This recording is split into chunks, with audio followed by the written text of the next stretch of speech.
Hello guys, నిన్న prawns గోంగూర recipe అది వీడియోలో పెట్టాను కదా. సో ఈరోజు ఫుల్ రెసిపీ ఎలా చేయాలో చూపిస్తాను చూడండి.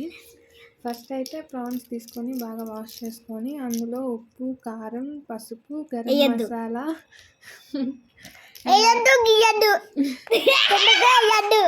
అలాగే వెల్లుల్లి paste and ginger garlic paste అంటే అల్లం వేసుకొని వాటిని పొయ్యి మీద పెట్టి కొంచెం సేపు ఇంగ్లీష్ చెప్తే నువ్వు అడిగావు కదా అందుకు చెప్పాను. గైస్, వీళ్ళు మా అక్క కొడుకు కూతురు నా పక్కన కూర్చొని వాళ్ళే వాయిస్ ఓవర్ ఇస్తున్నారు. కొంచెం విని నవ్వుకోండి అంతే, అంతకుమించి నేనేం చెప్పను. సో ప్రాసెస్ నేను చెప్పడం మర్చిపోయాను, మీరు అక్కడ చూసేయండి నేనేమేమి వేసాను.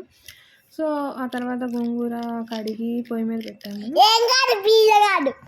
సో గాయస్, నేనైతే వాయిస్ ఓవర్ ఇవ్వలేకపోతున్నాను ఎందుకంటే సో నేను స్టార్ట్ చేస్తే వీళ్ళు స్టార్ట్ చేస్తున్నారు.